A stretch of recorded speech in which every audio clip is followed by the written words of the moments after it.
I never speak in English.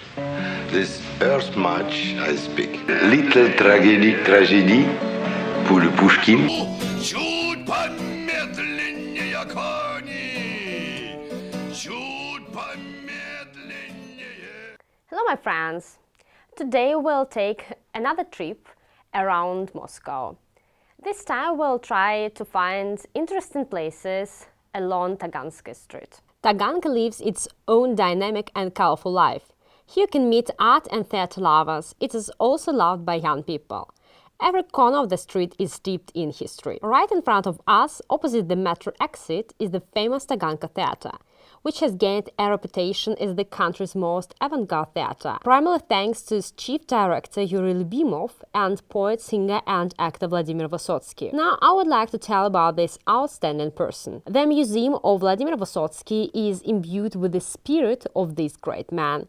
Here you can see the setting of the room and the bed where Vladimir spent his last hours. Now we'll enter the room where his great works were born and just enjoy watching him perform. You may ask who Vysotsky is. He is a famous Soviet poet, theater and film actor and songwriter who still holds the second place in the national rating of national idols in Russia. He sincerely empathized with the events taking place in the country, knew how to ironically ridicule the problems of the state and society, but he always remains a patriot. Few people know that Volodya spent 2 years of his life from 1947 to 1949 in Germany in the city of Eberswalde-Finau. You can still visit the house where little Volodya lived with his father and stepmother for 2 years. The Vysotsky family moved to Germany because Vladimir's father, a major in the army, had to serve there. Vysotsky started to be engaged in the process of creation in the 1960s. At that time, he had already started working as an actor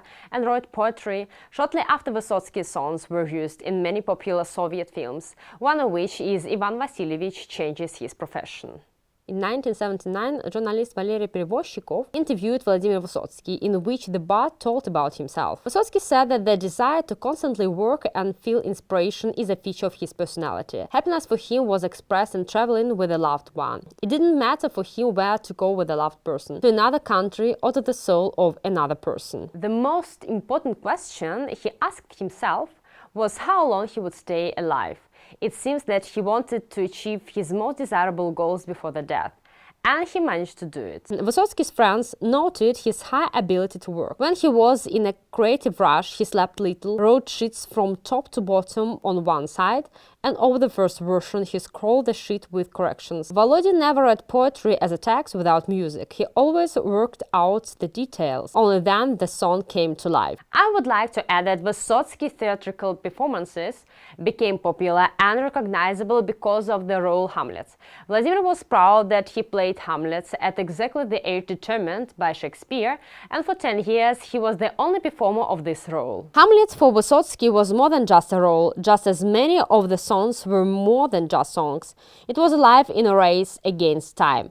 This performance was seen by spectators not only in Moscow and Leningrad, but also in Hungary, France, Poland.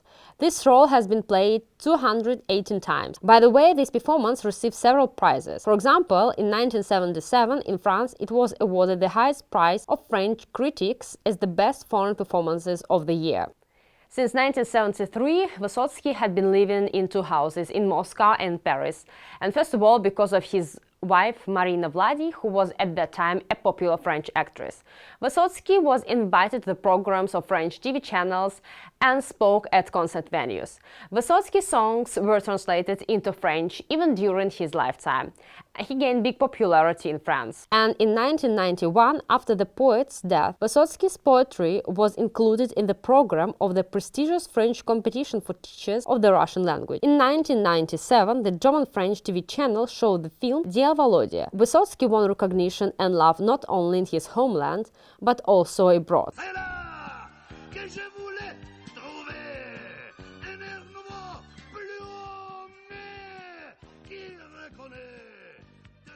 So, dear friends, our short journey is slowly coming to an end. Now I want to buy tickets for the next performance at the Taganka Theater and feel the spirit of avant-garde, and then walk along the historic streets of Taganka. See you soon and bye!